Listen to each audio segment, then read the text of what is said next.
Hi, so this is for chapter 3. In chapter 3, most of the definition we have mentioned in our previous courses, the payroll, right? So we have figured out how are you going to deal with self-employment and employees. In this chapter 3, we talk about the guide uh, to tell you how to divide between employees and self-employment. One of those taxable benefits, how are you going to define the taxable benefits? Which kind of benefits will be taxable? Which ones are non-taxable? Those are all the topics we mentioned in our payroll classes. So I do not going to talk about it one by one, but I wanted to talk about the automobile benefits. So this automobile benefits is one of the most important benefits we're talking about in payroll and also in our tax courses. So I use the PowerPoint from the Moodle. When we talk about employment income and automobiles, we are mentioned about benefits from employer provided vehicle. Right? So these situations have been 3 different situations. First one is a benefits from employer provided vehicle. Under these situations, you will need to calculate standby charges and operation cost benefits. And this one is also the most important one.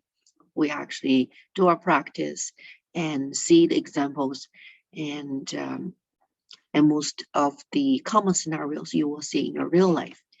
Second is allowances for using employee-owned vehicle. And this is the employer give you the allowances so you can use your personal vehicle to do the business. The third one is deductions from using employee-owned vehicle. So employee can deduct various travel costs if the employee use his or her personal vehicle for travel related to employment.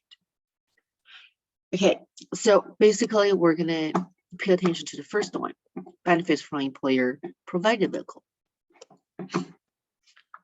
So the tax benefit under IT 63R5, standby charge is basically fixed costs. And then their variable costs is operating cost benefit. And there are also some amount reduced by employee payment.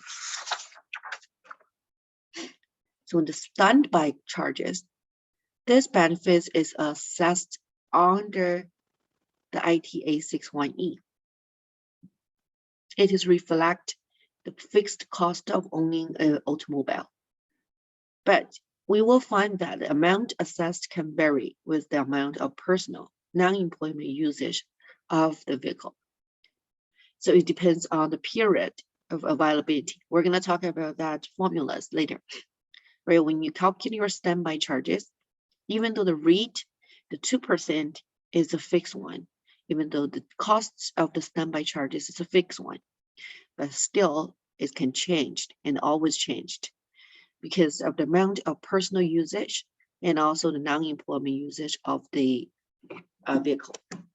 Operating costs, this is assessed under ITA as well.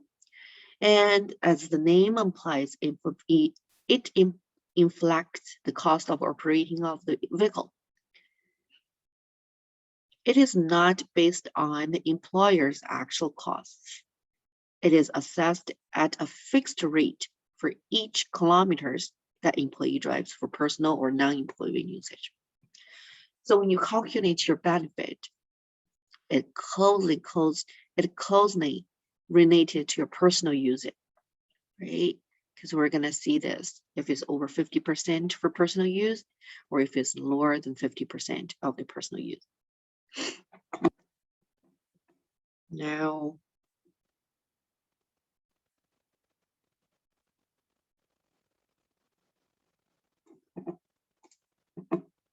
here we go. So, standby charge. If the employment usage is less than 50%,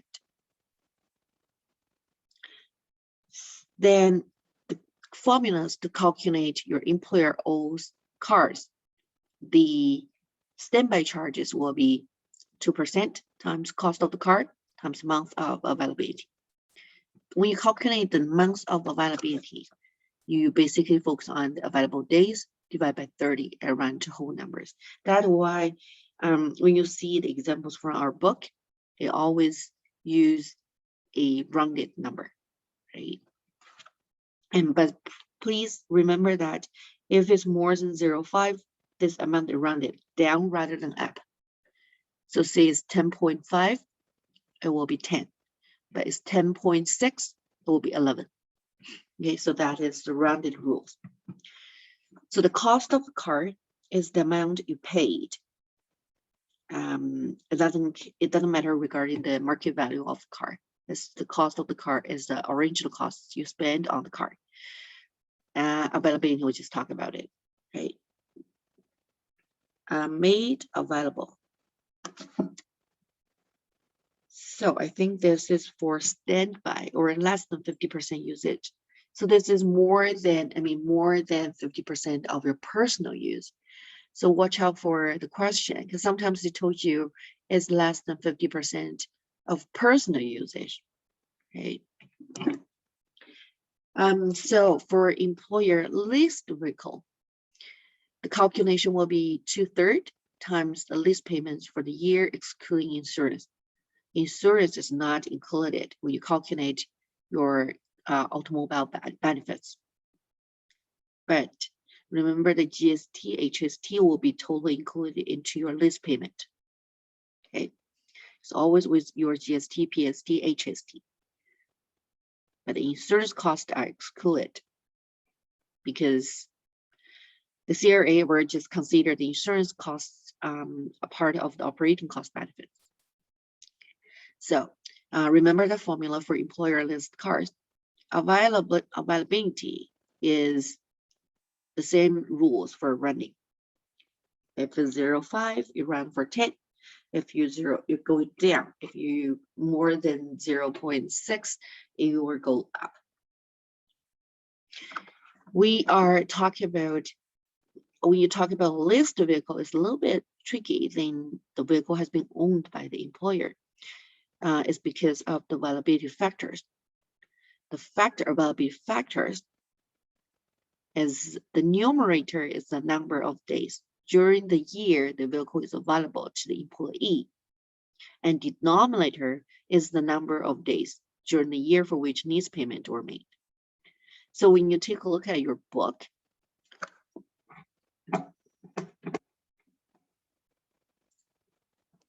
whoops. See if I can get in. Sometimes you cannot get in through just dragging through the Pearson. Okay, good.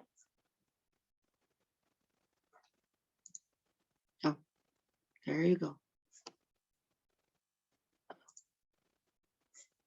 Yeah, so the examples has been given under chapter 3. Oh, read it. The chapter 3, you will see that the vehicle is leased for 3 months at a rate of $750 per month, including the HST. And then 750 include a monthly insurance payment of 75 per month. So we have to deduct the 75 insurance amount, right? And then an employee has use of the vehicle for 85 out of the 92 days in the lease term. So when you see those kind of situations, you always need to, wait, let me pull the question first.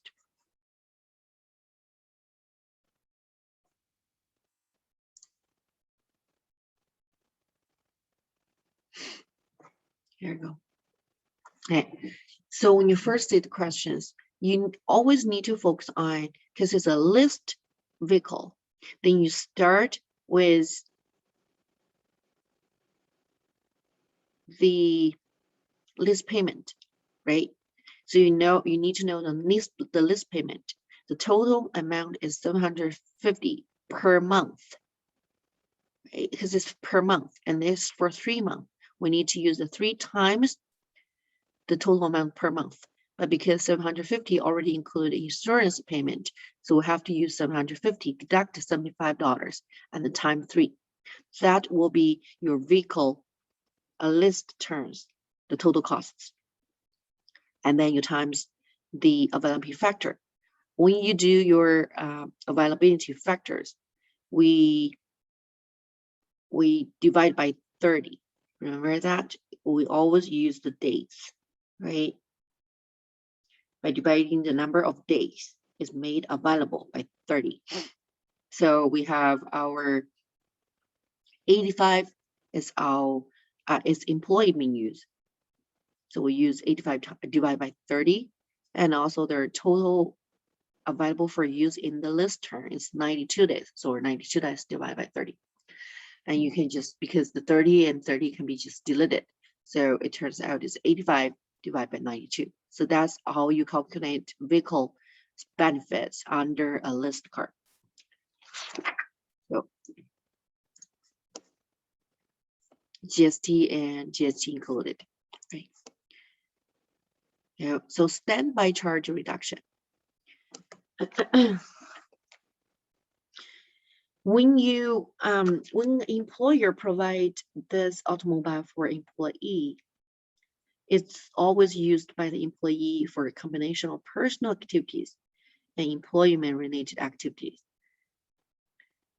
So employee of some organization may use the car almost exclusively in carrying out employment-related activity. In other situations, when the employer and the employee are not at arm's length, the car may be used almost exclusively for personal use. So this suggests that there should be some more changes of the basic standby charge in situations where it's only limited personal use of the automobile. So primarily, if its employment use is over 50% or more, we have our formula talk about it, right? And then when we talk about reduction included, we have this kilometers calculations. This number, so we use non-employment kilometers, which is for personal use, divide by the 1667 kilometers per month of availability. Because sometimes you need to calculate as a yearly, right? Or it depends on how many months it's available. So this is 1667 kilometers per month. The number of the month of available is calculated by dividing the number of days that automobile is available by 30 and round it to the nearest whole number. We'll give examples later. So in applying the formula, the numerator is based on the number of kilometers driven for personal use. To prevent the fraction from being a value in excess of the line, the numerator is limited to the value in the denominator. The denominator is based on the idea that if the employee used the automobile for as much as 1,667 kilometers of personal activity in the month, the vehicle has fully replaced the need for personal owned vehicle.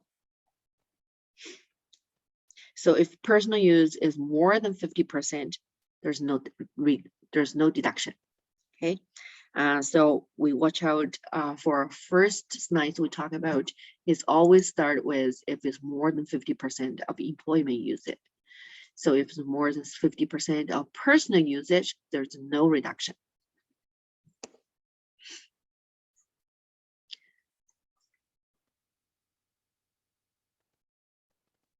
Now we are talking about operating cost benefits. The operating cost is under ITA 61K, so there's less than 50% employment usage. This is for operating costs. As the calculation is always being 0.28 cents times the kilometers of personal use. So 28 cents per kilometers of personal use. And we use this, I think 28 cents has no change. This is for 2019, but it stayed the same for 2020. So still the 28 cents for 2020.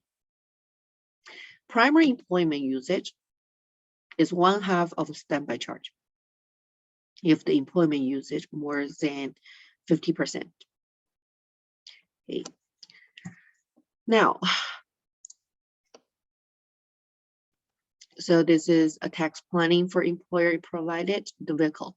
Must be required to return the keys and vehicle, keep record, leasing or buying minimum standby charge, avoid luxury cars, pay employee to use own car.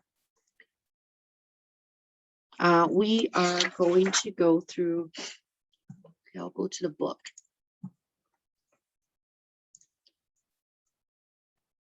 We're going some examples.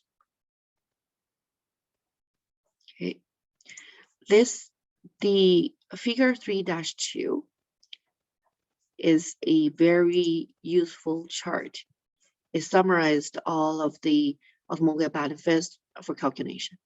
So when you take a look at the full standby charges, when you do the owned is 2% and cost of the car times day available divided by 30 rounded. Leased at 2/3 list payment for the day and times the day available divided by days leased.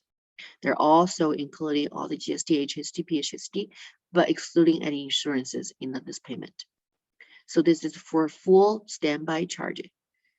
And then when you finish your full standby charge and you need to calculate your operational costs,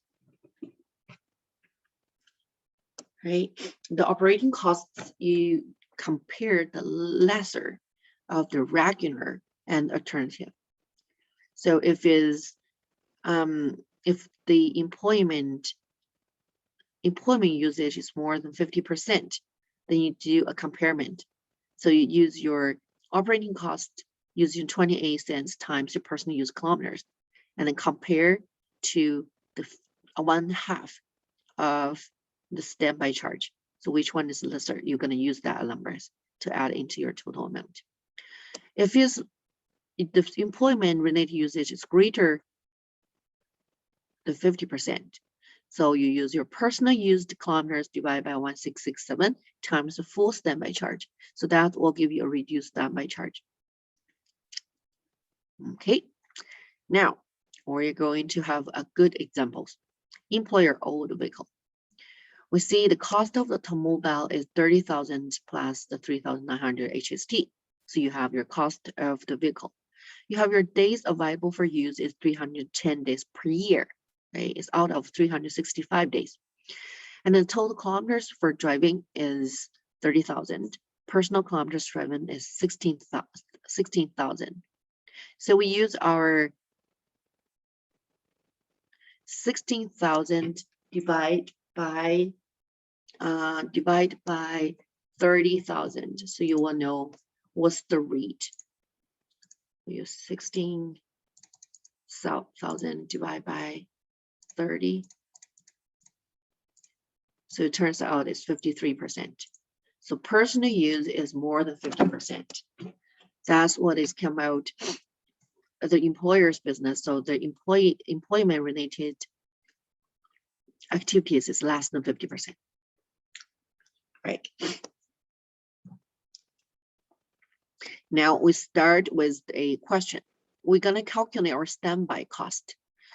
So we use 2% times the total cost of the vehicle, 33,900, and then times 10.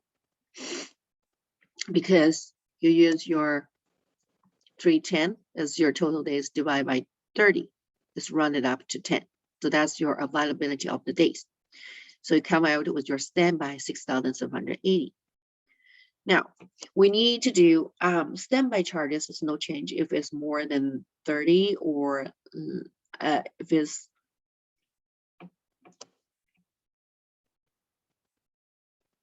standby charges normally calculated like that way, but we just talk about the reduction standby charges, right? Because you need your employment usage is more than 50%. Because we just do the calculation, we're seeing that the 53% has been used for personal use, so there's no reduction. Okay, so that's why we use this full standby charge. Now, we'll need to calculate the operating cost benefits. The operating cost benefits, we use the 28 cents times the personal usage kilometers, because because the employment usage is less than 50%. So there's no alternative operating cost calculation has been used, which means that the half of the standby charge will not be used. We only apply the 28 cents times personal use kilometers, because we always watch if the personal usage more than 50% or lower than 50%. So that is always the first step you're going to do to calculate the personal usage percentage, right? And then you define the 50, more than 50 or less than 50. And then you can do the standby charge, and you can figure out if it's going to use the reduction calculation way or the full standby charge calculations. And then you go to operating cost benefits. You know that if you're going to only use the regular operating cost benefits calculation, or you're going to have a comparison with the regular operating or the alternatives. So that will totally depends on if the employment usage is more than 50 or less than 50. A little bit wordy. So the total taxable benefits will be your standby charge plus your operating cost benefits, and your turns out will be 11,260. This will be included into the income to do your tax. So that's your taxable benefit. Now we're going to do one more exercises. When we take a look at this example, Mrs. Tanya Lee is provided with automobile by her employer. The employer acquired the automobile in 2018 for $25,000 plus 1,250 GST and 2,000 PST. So during 2019, Mrs. Lee drives the automobile a total of 28,000 kilometers, 16,000 of which were related to employment duties. The automobile is available to Mrs. Lee throughout the year. Now we need to calculate the tax benefits. So as I always mention, use your 16,000 divided by 28,000. You come out with, if it's more than which method you're going to use, right? So we use 16,000 divided by 28. So it's 57%. So which means that it is more than 50% of the employment related usage. So Mrs. Lee is eligible to reduction in the full standby charge. She's also eligible for the alternative 1/2 of the standby charges for operating costs. Right? Now we make sure that we can use a reduction methodology. So we start doing a standby charge. The standby charge will use 2% times. we need to know the total costs. So we'll have 25,000 plus 1,000 GST, 2,000 PST, and then you have total amount. You times. What is the question talking? So it's start 2018, and we need to calculate 2019. So it's 1 year, 12 months, right? So we have our total amount times 12. And then that will be your total cost of the vehicle. And now we need to calculate the availability of the dates. We use 12,000, which is personal usage. We use 28 to deduct 16,000. So it's 12,000 divided by annual kilometers per month, annual kilometers of the availability. So we have our formula right there, 1,667 kilometers.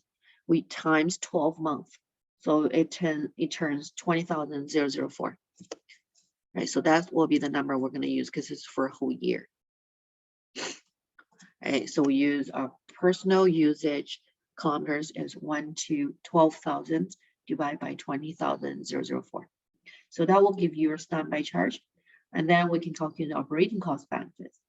So then you can do your regular operating costs. Use 28 cents times 12,000 personal usage kilometers. compared to the half 1 second times the standby charge. Now, when you compare those numbers, you will see the 1 second, the half of the standby charge is lower than the regular operating cost amount. You're going to use that as your operating costs. So you plus the standby charge and the operating cost benefits, $2,000. It gives you a total benefits you're going to use into your income tax. Okay, so that's basically the automobile usage, and you need to understand the rest of the allowances we are not mentioning a lot, but basically when you do your income taxes, this is the examples or the scenarios you need to fully understand about that. Okay, thanks for watching.